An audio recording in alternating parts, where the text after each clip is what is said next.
Que cada uno de nosotros podamos poner esa parte de nuestra vida, ofrendándola para ti, Señor, porque tú eres quien merece todo.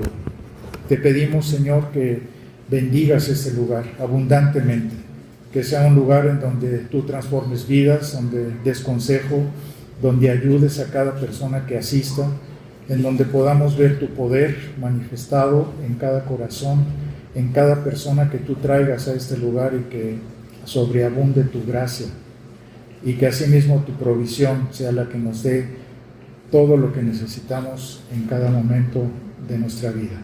Te damos gracias y te bendecimos en el nombre de Cristo. Amén. La mentalidad que tiene el mundo normalmente es que las cosas pasan, que todo es por cuestiones naturales. Y cuando nosotros nos damos cuenta de la diferencia, de mucha gente piensa que es un Dios que está en el cielo y que está observándonos nada más, y no nos damos cuenta de cómo Él provee todo lo que tenemos, cómo se va manifestando eso. Los cristianos creemos, estamos convencidos de que Dios tiene el control de todas las cosas, pero a veces no nos damos cuenta. Por eso quise tocar este tema en especial. Acompáñenme al pasaje de Romanos capítulo 8, versículo 28. Es el pasaje que quise tomar específicamente para mostrar cómo es la provisión de Dios. Dice: y sabemos que a los que aman a Dios, todas las cosas cooperan para bien. Esto es, para los que son llamados conforme a su propósito. En el original, en el griego, dice: todas las cosas obran juntamente. Es algo parecido, por eso quise tomar esta versión de la Nueva Versión de las Américas, porque es muy parecida. Dice: todas las cosas cooperan para bien, y en el original es: todas las cosas obran juntamente. En este pasaje nosotros podemos darnos cuenta de que hay la muestra de la gracia de Dios y la provisión de Dios.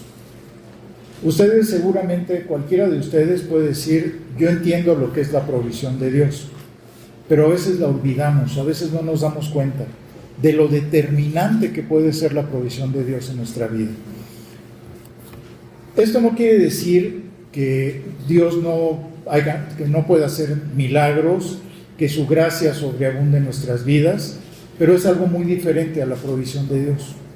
Cuando dice todas las cosas cooperan para Dios, eso me trajo, cuando estaba preparando la prédica, me trajo el recuerdo de cómo Dios liberó a los judíos, a los hebreos, cuando estaban esclavos en Egipto. Fue algo muy parecido a la provisión de Dios. ¿Por qué? Imagínense el faraón, que era todopoderoso, era una persona que era el tipo más poderoso que existía en ese tiempo, porque Egipto era la potencia mundial. Imagínense este hombre con su soberbia, pensando que él tenía a los hebreos, los tenía bajo sus pies, que no podían moverse. Él se sentía que era más que Dios. Pero sin embargo, sucedió, la provisión de Dios llegó al pueblo hebreo. Y es lo mismo que sucedió desafortunadamente con la persona que estaba con nosotros en la escuela. Él se sintió igual que Faraón, todopoderoso, y creyó que porque él había firmado el contrato y él ponía un poco más de dinero de lo que nosotros poníamos, él se sintió todopoderoso. Y Dios dijo: así no son las cosas son diferentes, porque la provisión de Dios iba a cambiar todo esto. Para los que no conocen a lo mejor la historia de nuestra iglesia, que es importante que la conozcan, nosotros empezamos en un salón en la calle de Querétaro, en la colonia Roma. Era un salón de fiestas que rentábamos. Algunos, levanten la mano los que estuvieron ahí todavía, poquitos, pero ahí estuvimos. Y teníamos que poner los salones con plásticos para los salones para niños. Era algo muy... Llegábamos y había globos, olía a cigarro, olía a alcohol. Era difícil. Pero después de eso también teníamos una casa en Martín Mendalde que nos rentó una hermana que estaba muy agradecida con Dios, y ella consideraba que, pues por la gracia de Dios que le había dado de su favor, nos iba a rentar esa casa más económica. Y así fue. hasta que llegó un novio de ella que le dijo que ya no nos rentara la casa en ese precio y tuvimos que salir. Violentados también de ahí fue cuando conseguimos un lugar en Patricio Sanz, que algunos de ustedes ya conocieron, y que ahí nos quedamos 10 años. Hicimos modificaciones en ese lugar. Fue una bendición tener ese lugar también, pero obviamente Dios decidió que teníamos que salirnos porque llegaron personas que hacían demasiado ruido y tuvimos que cambiar. En ese ínter fue cuando esta familia nos ofreció, porque estábamos ya desesperados del ruido, estábamos buscando, pero no habíamos encontrado nada que fuera conveniente para la iglesia, y fue cuando nos ofrecieron y nos dijeron que si queríamos nos uníamos, la escuela y nosotros como iglesia, que pagaríamos ellos la parte de renta correspondiente y la nuestra. Vimos los pros, los contras. Algunas personas me dijeron bien que podía haber problemas. Yo pensé que no los iba a haber porque ellos eran congregantes de la iglesia, y nos ofrecieron cosas muy buenas, aparte de la desesperación que ya teníamos de salirnos. El dueño de la iglesia y su familia pues eran congregantes, y eso nos daba cierta seguridad de que pudieran ellos estar bien. Pero no teníamos en cuenta que el diablo se iba a meter, y el diablo se metió. Ellos se molestaron por una situación que ellos consideraron que tenían la razón. Nosotros siempre vamos a ir sobre las cosas justas de la vida, y no porque ellos quieran tener la razón. Si son injusticias no las podemos considerar. Ellos pensaron que como tenían esa parte de ser congregantes y de tener esa economía, nosotros íbamos a ceder como ancianos, y no fueron así las cosas. No le dimos la razón en algo que no la tenían, y se molestaron. Después de eso fue cuando se salieron de la iglesia, porque no quisieron considerar lo que nosotros les estábamos diciendo, y el problema fue que se salieron de la iglesia sin una razón bíblica. Ese es el problema siempre.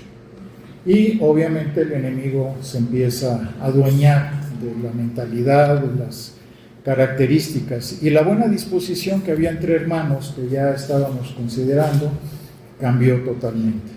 Empezaron a restringirnos en los tiempos, en los lugares, empezaron a buscar otras cosas que no eran convenientes. Una persona de aquí de la iglesia me dijo que ella se había enterado de que este hombre había dicho que lo que quería era que nos fuéramos de la iglesia, que nos fuéramos de ese lugar. Yo se lo dije abiertamente, le dije cara a cara, ¿tú crees que es conveniente que nos tengamos que ir? No, yo no dije eso, él lo negó. Ahora creo que fue cierto, pero él lo negó en su momento. Y así empezaron las controversias dentro de lo que había. Les quitaron el lugar a las mujeres, después lo regresaron al auditorio, que en el contrato estaba que las mujeres tenían que estar en el auditorio, y él dijo, no, si nos vamos a basar en contratos, entonces ya estamos mal, y empezaron las dificultades a darse. Yo defendiendo, obviamente, pues que se respetaran los acuerdos que habíamos tenido. Se empezaron a faltar ese tipo de situaciones, y llegó el colmo cuando nos empezó a decir a nosotros que él quería tener la libertad para prestar las instalaciones a otras iglesias. Y le dijimos que no estábamos de acuerdo. Nosotros no aceptamos esa propuesta, y entonces nos dijo, si no están de acuerdo, tienen 6 meses para buscar otro lugar. Le dijimos, bueno, nos vamos a esperar ahorita, hasta que llegó el último momento que algunos de ustedes como matrimonios se enteraron que llegamos a nuestra plática de matrimonios, y pues él le había prestado a un amigo de él, pastor, pseudo pastor, las instalaciones en la parte de abajo, en donde había una buena pachanga, que no nos invitaron, ¿verdad? Porque con banda norteña, y lo mejor, lleno de cervezas de la iglesia. Entonces ahí fue donde dije, ya no más. Yo le reclamé a él, le dije, oye, ¿tú crees que es conveniente esto? ¿Tú crees que es correcto lo que estás haciendo? Y se puso muy alterado, se molestó y me dijo que no lo juzgara. Me llamó necio, me dijo, no siga con sus necedades, usted no tiene por qué decirme lo que tengo que hacer. Y ahí fue cuando dijimos, ya no más. Y gracias a Dios, a los hermanos Iván e Irene empezaron a ayudarme a buscar. Empezamos a buscar y fuimos a varios lugares, la verdad muy feos, no nos gustaban, caros, y había lugares donde nos pedían muchísimo de renta, de depósitos, cosas legales, o sea, cosas que se oponían completamente a lo que nosotros pensábamos. Y fuimos Iván y yo a buscar un edificio que rentaban. Pensábamos que iba a estar muy bien y ya salimos decepcionados de ahí y veníamos caminando, íbamos a ver una bodega en Portales de 200 metros y la renta estaba más o menos accesible a lo que teníamos, y de repente Iván me dice, tenemos que irnos hacia Plutarco, pero me voy a meter por estas calles porque luego de repente rentan. No tenía el por qué meterse a la derecha, y luego a la izquierda, y luego a la derecha, a la izquierda. No tenía por qué, de veras. ¿Dónde anda Iván? Pero por ahí. Él no tenía por qué meter. Hasta yo dije, ahora se va a perder y quién sabe dónde vamos a andar. Y de repente dice, ay, ahí rentan. Cuando llegamos a este lugar, el Señor abrió todas las puertas, todas. ¿Quieren meter el coche? Metan el coche. Ahorita baja el dueño. El dueño vino y nos ofreció el lugar. Cuando lo vimos dijimos, no, pues va a rentar muchísimo. Habíamos visto lugares que rentaban 150,000 pesos, 120,000, 100,000 y no podíamos. Cuando yo vi la mitad, yo dije, pues a lo mejor con la mitad que nos renten, ¿verdad? Pero cuando nos ofrecieron todo, yo dije, no, pues está carísimo aquí. Y lo vimos y dijimos, este lugar está perfecto para nuestra iglesia. Y aparte, que fuera nuestra iglesia, que ya no fuera que estamos dependiendo de otra persona. Así fue como llegamos a este lugar. ¿No se les hace extraño que el dueño, un caballero, una persona educada, cortés, totalmente diferente al cristiano de las instalaciones, aunque él no es cristiano, pero es una persona muy respetuosa, muy educada sobre todo, y que nos dio facilidad aparte para muchas cosas? Julio hizo la intervención de negociar, porque él es bueno para eso, y nos consiguió que nos dejaran un descuento los primeros 6 meses y los siguientes meses con otro precio, pero nos rebajó del precio original aparte. Entonces eso fue una bendición adicional. Nos dijo, ustedes hagan las modificaciones que quieran, estamos abiertos a ello. Cuando yo vi todo, yo le dije, oiga, pensando que nos iba a cobrar un dineral, le dije, ¿nos puede rentar la mitad? Y yo dije, no, pues con la mitad tenemos. Son 690 metros. ¿Se imaginan lo que es la distancia que tenemos? Es algo que nunca nos imaginamos. Allá teníamos como 400 metros en la anterior, en Patricio Sanz. En la otra creo que era 550 o algo así. Aquí tenemos 700 metros para nosotros. Es algo muy diferente. Cuando se hizo la negociación, pasaron 10 días después del evento que habíamos tenido de la dificultad con este hombre, y fuimos a comer Julio y yo con él para decirle pues que ya nos íbamos a salir a partir de mayo. Era nuestra idea. Cuando se resolvió todo, lo de la contratación de aquí, el contrato que nos dieron estaba bien, estaba tranquilo todo, todo en armonía. Las cosas cuando son de Dios así funcionan. Gracias a Dios de veras. Y entonces fuimos a avisarle y él se molestó y nos dijo, ¿cómo me avisan nada más con un mes de diferencia? Pues nos había dicho que nos daba 6 meses. Le dije, ¿qué querías, que a los 5 meses y medio te avisara? Pues no, ¿verdad? Era algo ilógico. Pero él estaba bastante enojado, bastante molesto. Y dijo, pues ustedes habían dicho que sí se iban a quedar. Y le recordé y le dije, ¿te acuerdas de lo que pasó con los macabeos? Algunos de ustedes van a saber. Los macabeos en el tiempo de los judíos, cuando fueron el tiempo que no se escribió nada en la Biblia, los macabeos eran el pueblo judío, y el sacerdote pues hacía todas sus reuniones en el templo, pero de repente llegó un señor que se llamaba Antíoco Epífanes, Y Antíoco Epífanes estaba en contra de los judíos. Y llegó y metió a un cerdo y derramó la sangre dentro del templo. Imagínense para los judíos un cerdo, que era algo prohibido. Y le digo, eso fue lo que les pasó a los macabeos. Los macabeos estuvieron aguantando, pero después de que Antíoco Epífanes metió el cerdo al templo y derramó la sangre, ellos se fueron a los montes y comenzó la guerra de los macabeos. Y eso exactamente es lo que nos acaba de pasar a nosotros. Ya derramaste la sangre en el templo, le dije. Ya no más. Nosotros no vamos a aguantar y no seguimos aguantando ese tipo de cosas en la iglesia. Eso fue lo que le dije, pero él no podía entender lo que era la providencia de Dios. Él se sentía seguro. Él creía que nos tenía amarrados y que no podíamos salirnos de ese lugar. Pero la providencia de Dios fue tan grande, y se los platico porque es algo que nos debe de admirar lo que hace Dios y cómo hace las cosas Dios. Hay algo que me llama la atención dentro de la providencia de Dios, que a veces no nos percatamos de lo que Él hace, cómo lo hace y para qué lo hace. Y esas son las cosas que yo quiero ver. Acompáñenme otra vez a Romanos capítulo 8, versículo 8, y vamos a ver hasta el 31. Y dice, y sabemos que a los que aman a Dios, piensen bien en eso, todas las cosas cooperan para bien, esto es, para los que son llamados conforme a su propósito. Pero vean lo que sigue, versículo 29, porque a los que de antemano conoció, también los predestinó a ser hechos conforme a la imagen de su Hijo, para que Él sea el primogénito entre muchos hermanos. A los que predestinó, a esos también llamó. A los que llamó, a esos también justificó. A los que justificó, a estos también glorificó. Y vean este último versículo. Entonces, ¿qué diremos a esto? Si Dios está con nosotros, ¿quién estará contra nosotros? Y este pasaje es algo que se cumple en nuestra vida. Dios nos cuida, Dios nos guarda. A pesar de nosotros mismos, la fidelidad de Dios siempre está con nosotros. Él siempre se manifiesta.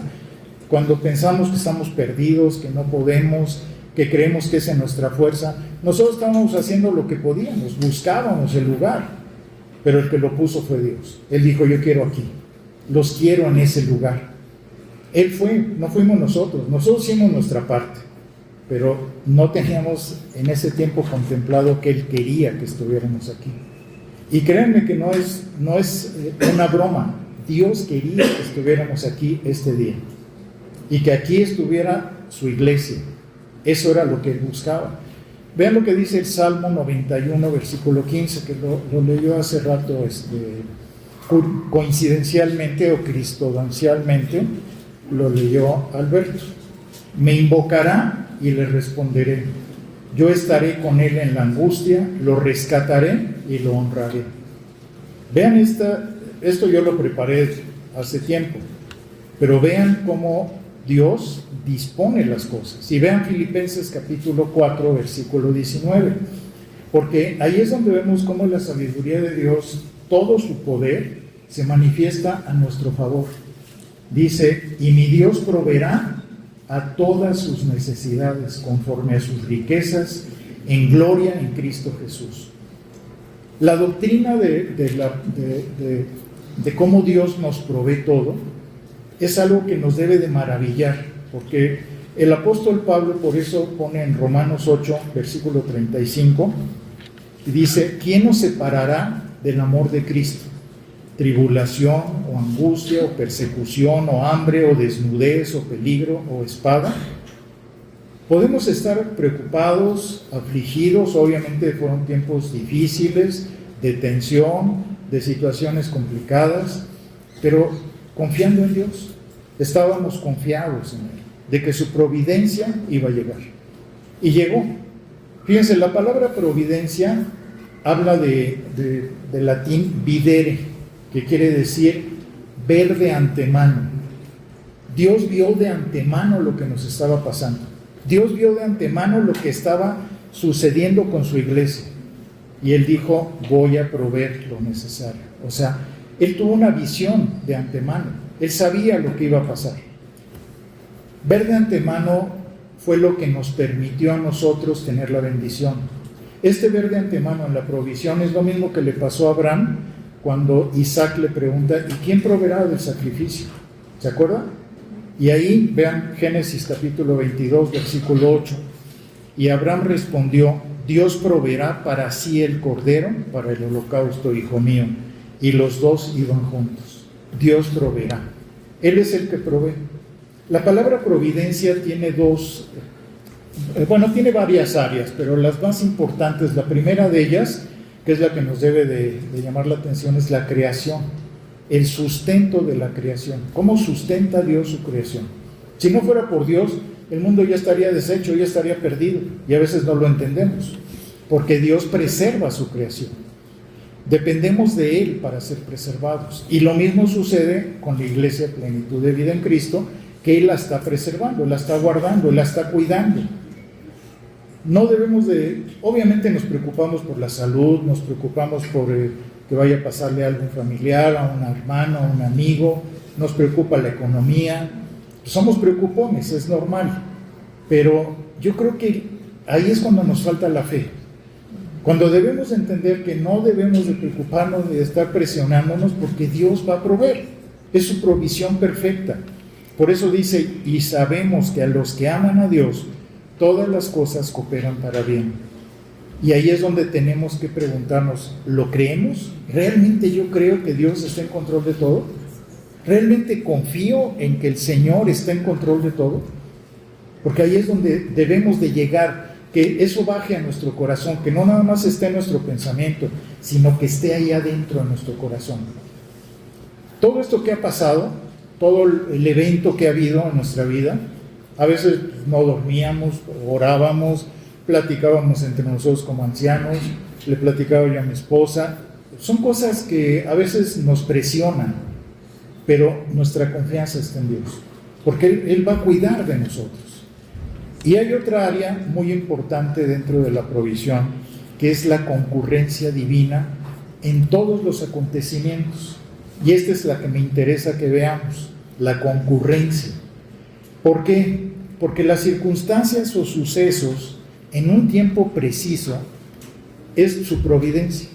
Él se va a encargar de ello. Por eso dice: todas las cosas obran juntamente, en conjunto. Todo va a funcionar de acuerdo a la perfecta voluntad de Dios. Es algo increíble que lo podemos ver. Vamos a ver un ejemplo que conocemos todos ahora que hemos estado estudiando Génesis. ¿Qué fue lo que sucedió con el pueblo hebreo? Acuérdense que llega José es violentado por sus hermanos, lo meten a la cisterna, después lo venden como esclavo. Después de eso entra a la casa de Potifar, la esposa de Potifar quiere seducirlo, él se niega y lo meten a la cárcel injustamente. ¿Cuántas cosas le pasaron a José? De manera extraña, ¿verdad? Porque era un buen hombre.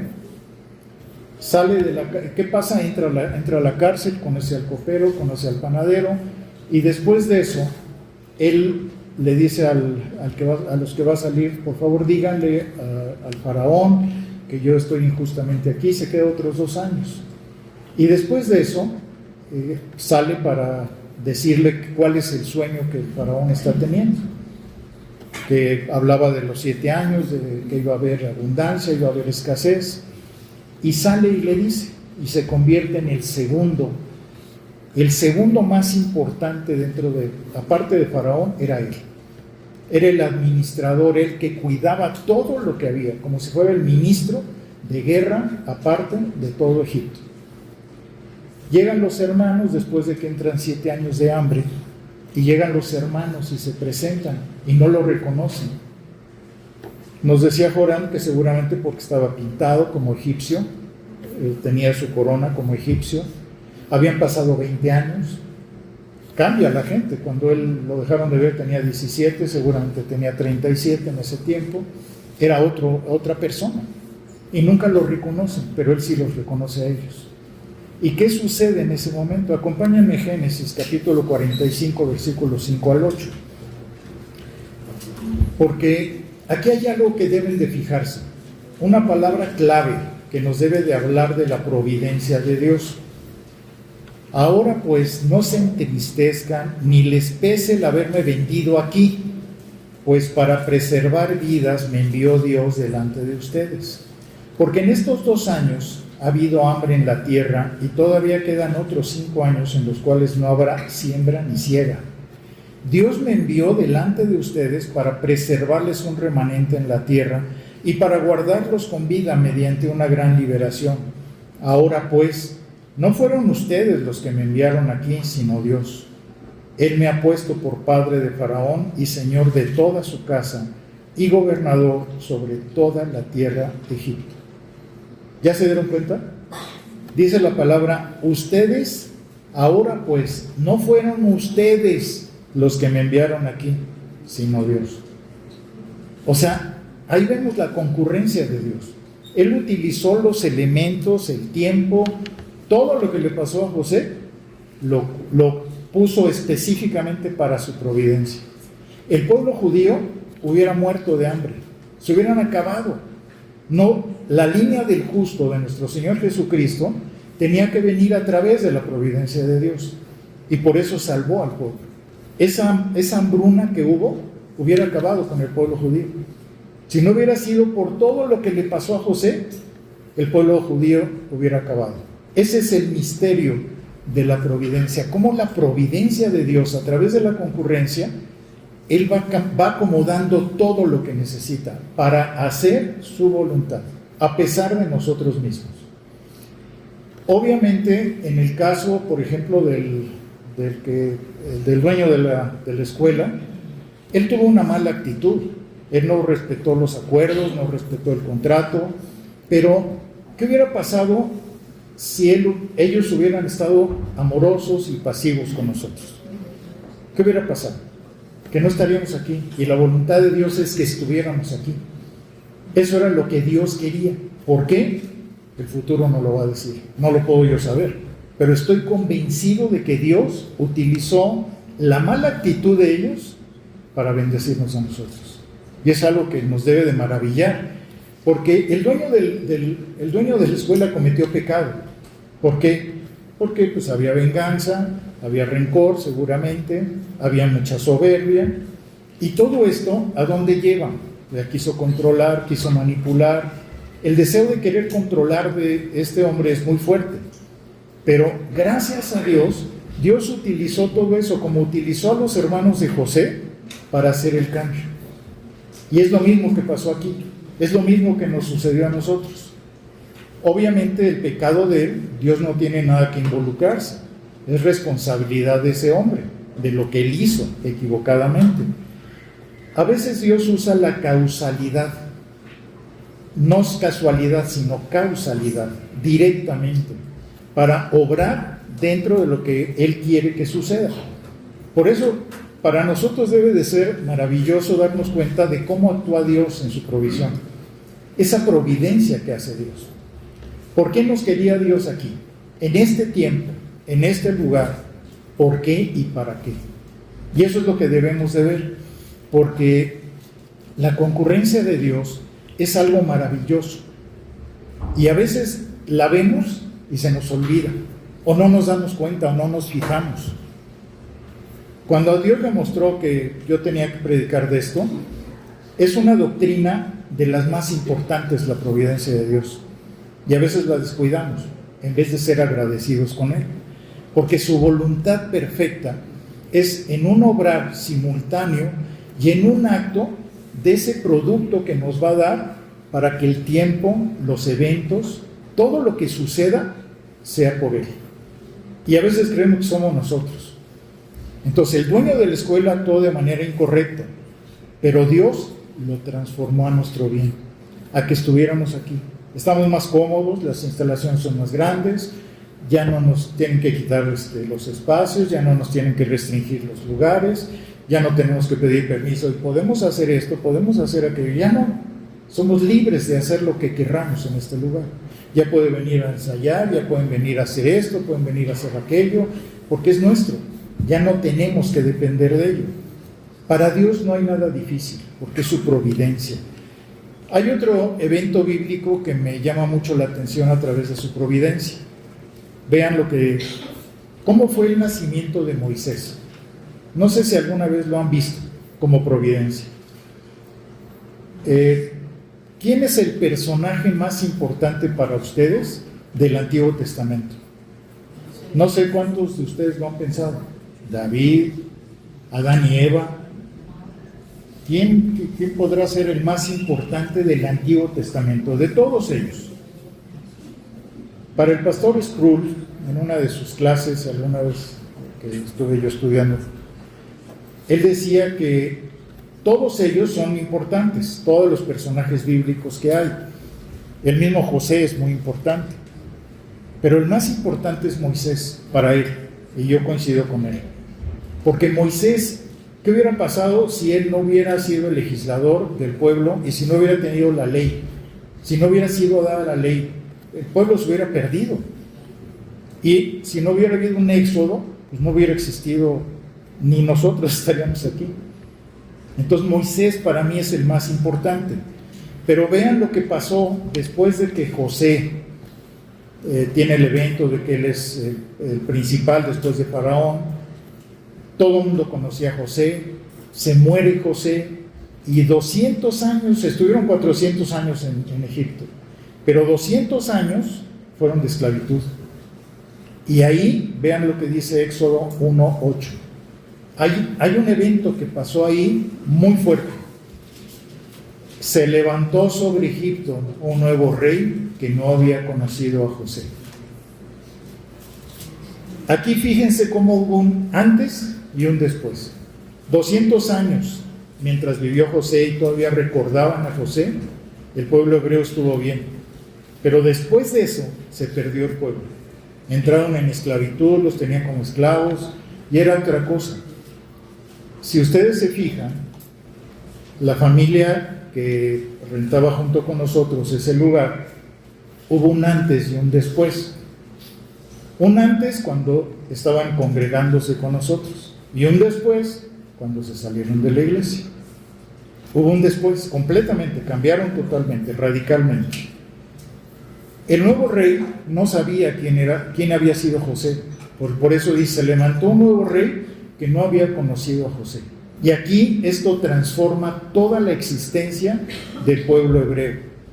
Se acabó la bendición que ellos habían tenido de haber conocido a José, los anteriores faraones, se acabó. Y aquí entran en una opresión y en una esclavitud muy fuerte. Vean lo que dice el versículo 9 de Éxodo 1. Vamos a ver del 9 hasta el 3, hasta el 14.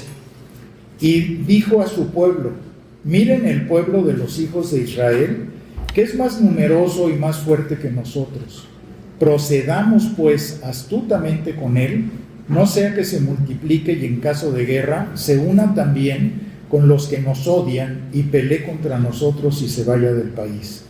Así que pusieron sobre ellos capataces para oprimirlos con duros trabajos y edificaron para Faraón las ciudades de almacenaje, Pitón y Ramsés. Pero cuando más los oprimían, más se multiplicaban y más se extendían, de manera que los egipcios llegaron a temer a los israelitas. Los egipcios, pues, obligaron a los israelitas a trabajar duramente y les amargaron la vida con dura servidumbre, en hacer barro y ladrillos y en toda clase de trabajo del campo. Todos sus trabajos se los imponían con rigor.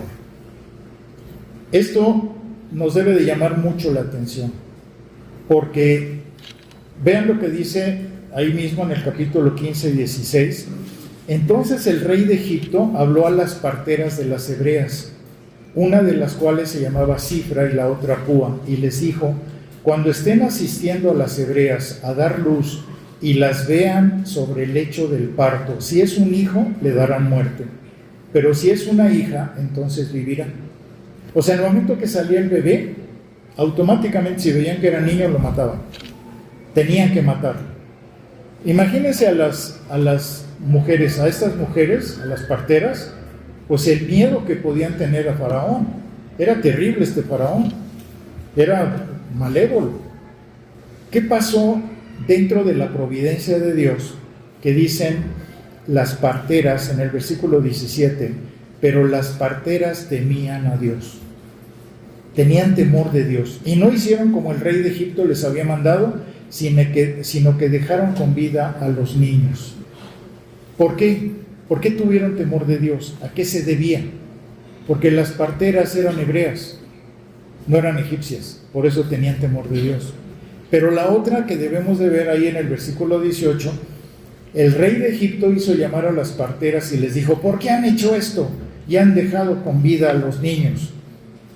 Y vean el 19 al 21.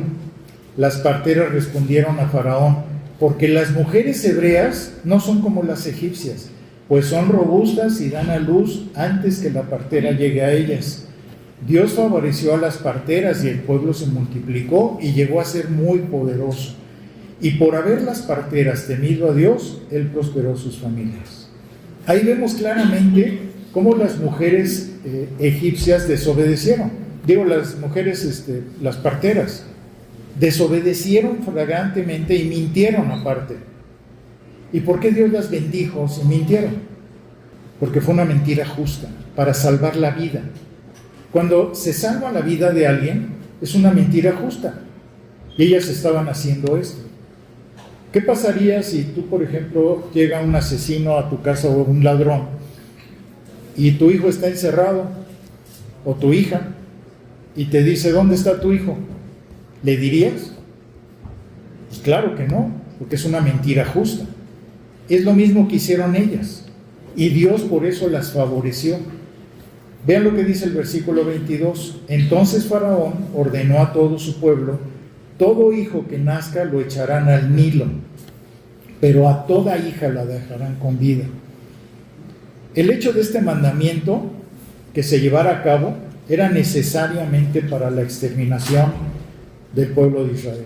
Iban a exterminar al pueblo de Israel. Iban nada más a quedarse mujeres, niñas. Y esto obviamente Dios no lo iba a permitir. En Éxodo capítulo 2, versículos 1, vamos a ir viendo del 1 al 5, pero el 1 dice: un hombre de la casa de Leví fue y tomó por mujer a una hija de Leví, y la mujer concibió y dio a luz un hijo. Viendo que era hermoso, lo escondió por 3 meses. Moisés no fue el primer hijo de este matrimonio. Ya había nacido su hermano Aarón y su hermana Miriam, o que se llamaba María. Ellos ya estaban ahí. ¿Por qué Dios decidió que el edicto de Faraón fuera específicamente cuando iba a nacer Moisés? ¿Se dan cuenta? Ahí está la providencia de Dios. ¿Por qué tenía que ser exactamente en ese tiempo? Si hubiera nacido fuera del edicto, pues hubiera nacido como le pasó a Aarón o como le pasó a María, hubiera podido vivir. Pero en este caso era en el tiempo exacto de la vida de Moisés. Y esto es un tiempo perfecto. Si hubiera nacido fuera de ese tiempo, Moisés hubiera crecido y no hubiera tenido que ir a vivir con los faraones, como faraón, como príncipe, porque fue escogido como príncipe. Vean el versículo 3. Pero no pudiendo ocultarlo por más tiempo, tomó una cestilla de juntos y lo cubrió con asfalto y brea. Entonces puso al niño en ella y la colocó sobre los juntos de la orilla del Nilo. ¿Por qué a los 3 meses? Porque el niño seguramente había personas que eran medio chismosas, iban a oír el llanto del niño, iban a ver que era niño, iban a ir a acusarla e iban a tener que ir a matar al niño. Entonces la mamá dice: mejor lo pongo en esa cesta y a ver si se salva, ¿no? Pero ¿qué llevó a hacer a su mamá? ¿Qué le llevó a hacer eso? ¿Por qué decidió? ¿Qué esperaba la mamá? ¿Que lo salvara? No lo dice la Biblia. ¿Qué pensó? ¿Que el bebé fuera hallado? Tampoco lo dice la Biblia. Pero ahí vemos la provisión de Dios. Vean el versículo 4. La hermana del niño se puso a lo lejos para ver qué le sucedería. Cuando la hija de Faraón bajó a bañarse al Nilo mientras sus doncellas se paseaban por la ribera del río, vio la cestilla entre los juncos y mandó a una criada suya para que la trajera. ¿Dónde está la providencia de Dios? El tiempo perfecto para que naciera Moisés. Que la hija de Faraón encontrara al bebé. ¿Por qué no lo encontró cualquiera otra? Que la hija de Faraón tuviera un corazón diferente al del Faraón, que tuviera misericordia, que tuviera compasión del bebé. Era diferente. ¿Qué hubiera pasado si ella era igual que Faraón? Que hubiera tenido la misma herencia de maldad. No, aquí había diferencia. Y que fuera la hija de Faraón, porque él iba a ser un príncipe después. Y tenía que crecer como príncipe dentro de la dinastía de los faraones. Vean el versículo 6 al 10. Al abrirla, vio al niño y oyó que el niño lloraba. Le tuvo compasión y dijo: este es uno de los hijos de los hebreos. O sea, sabía. Y el edicto del hermano era, maten a todos los niños. Desobedeció también. Entonces la hermana del niño dijo a la hija de Faraón: ¿qué estaba haciendo ahí Miriam? ¿Cómo llegó? De repente él dejó la cesta, se fue caminando y llegó. Vean esto, es provisión de Dios. Y dice: ¿quiere que vaya y llame a una nodriza de las hebreas para que críe al niño? Sí, ve, respondió la hija de Faraón. La muchacha fue y llamó a la madre del niño. Otra situación, providencia perfecta de Dios. La misma mamá disfrutando a su bebé. Y dice: y la hija de Faraón le dijo: llévate a este niño y críamelo, y yo te daré tu salario. La mujer tomó al niño y lo crió. Cuando el niño creció, ella lo llevó a la hija de Faraón y vino a ser hijo suyo. Otra provisión de Dios. Ya era su hijo. Ya no era cualquier bebé, era el hijo de la hermana de Faraón, un príncipe. Y le puso por nombre Moisés, diciendo: pues lo ha sacado de las aguas. ¿Sabría la mamá que iban a rescatar al bebé? Porque si dejabas en una cesta a un bebé, seguramente se iba a morir de frío, se lo iba a comer un cocodrilo, porque ahí en el río había cocodrilos, o había animales que podían hacerle daño. ¿Cómo supo ella? Dios seguramente la llevó a ese punto. ¿Cómo coincidieron los tiempos? Para que estuviera la hija de Faraón, para que estuviera también, que creciera él como príncipe. Todo esto es providencia. Que su hermana Miriam estuviera ahí para ir, y que la mamá también pudiera darle el pecho al bebé. Todas son las maravillas. Y vino a ser hijo suyo. Esto acomoda el tiempo, los sucesos, todo perfectamente bien, como sucedió en nuestra vida. Todas estas preguntas, todo esto que estamos viendo, nos debe de llevar a ver algo maravilloso: la omnipotencia perfecta de Dios. ¿Cómo Dios puede hacer todas estas maravillas? Y a veces no lo vemos. A veces somos tan malagradecidos que no nos damos cuenta de quién es Dios. ¿Y qué hace Dios en nuestra vida? ¿Y cómo lo hace?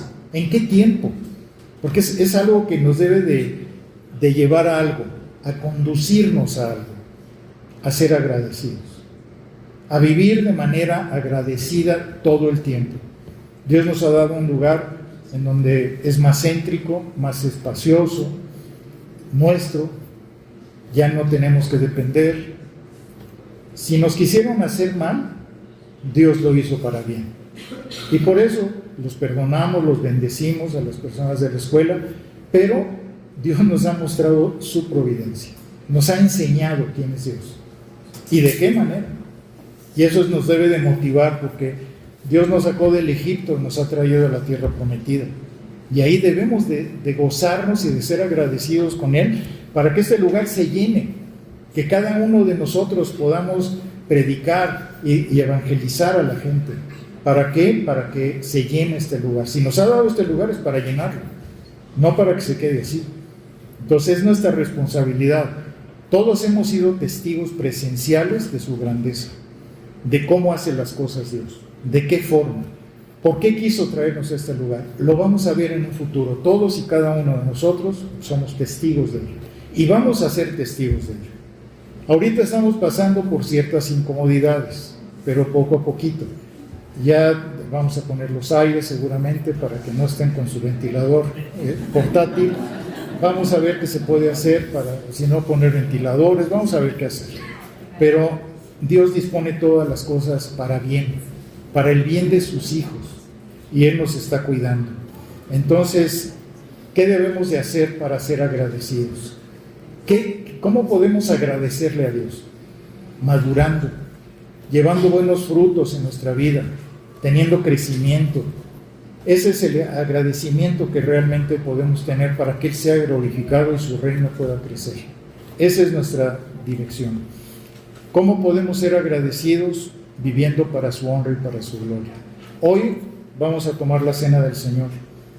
Hoy nos corresponde, por estar aquí en este lugar por primera vez, yo quise que se diera la cena del Señor, porque yo creo que es algo muy importante, poderle agradecer a Dios. Quiero que por favor pongan el canto, si son tan amables, para que reflexionen en el canto, pero quiero que vean 3 preguntas. ¿Cómo estás dispuesto a agradecerle al Señor?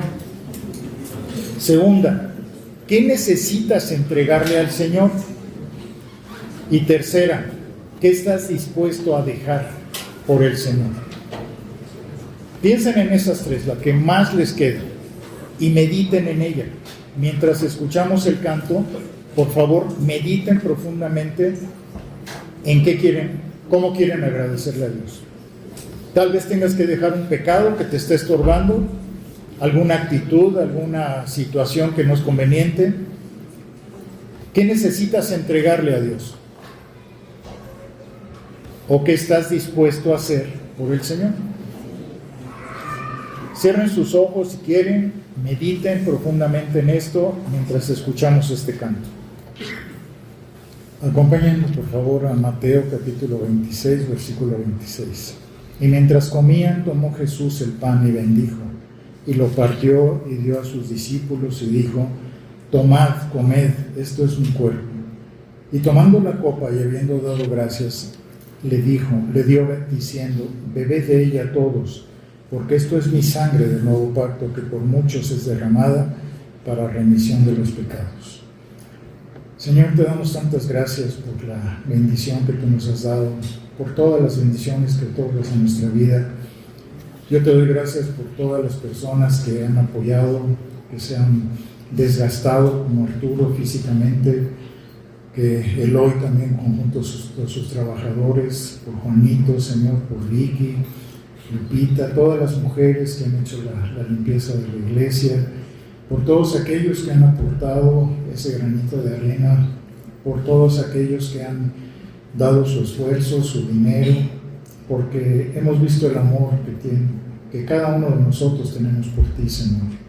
Hoy queremos agradecerte con todo nuestro corazón, Señor, y ser fieles a ti, bendecirte como tú mereces, Señor. Y gracias por la oportunidad que tú nos das de estar en tu mesa, de poder tomar este pan contigo, y que tú bendigas nuestras vidas, bendigas a tu iglesia, plenitud de vida en Cristo, que se multiplique cada día más, Señor, para que mucha gente sea alcanzada y transformada por ti, por tu palabra, por tu Santo Espíritu. Yo te agradezco, Señor, y te queremos pedirte en especial por la bendición de poder tomar el pan en tu mesa esta mañana. Te damos gracias, Señor, y te bendecimos pidiéndote tu bendición para este elemento del pan. Tomemos el pan, por favor. Asimismo, Señor, te agradecemos por la manifestación de este nuevo pacto que podemos vivir, que ya no estamos bajo la ley, ya no estamos bajo la esclavitud como pudo estar el pueblo judío, sino que ahora tu iglesia es libre, Señor, para poder disfrutar de este nuevo pacto.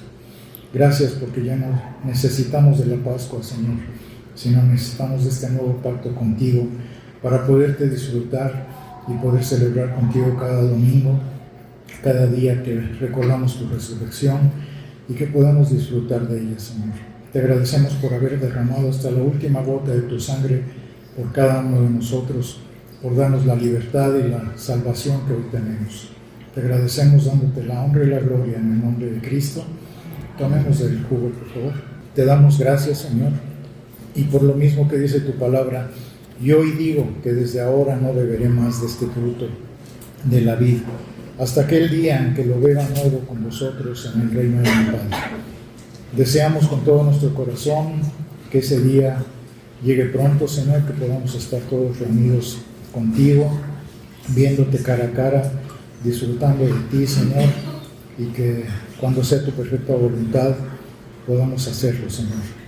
Mientras tanto, te agradecemos por tu providencia, por habernos permitido establecernos en este nuevo lugar, por bendecir a tu iglesia, Señor, por cada lugar, por cada centímetro de este lugar que ha sido bendecido por ti, Señor, y que sabemos que tu bendición sobreabundará en cada uno de nosotros como miembros de tu iglesia, y que asimismo bendecirás a cada familia, prosperarás a cada uno de los que están haciendo toda la obra para poderte bendecir.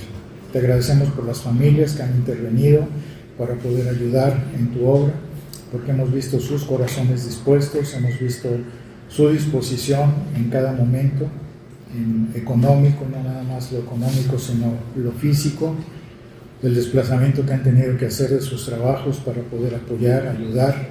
Yo te pido tu bendición, Señor, que se sobreabunde en cada uno de ellos, en cada familia. Gracias te damos y te bendecimos, dándote la honra y la gloria en el nombre de nuestro Señor Jesucristo. Amén.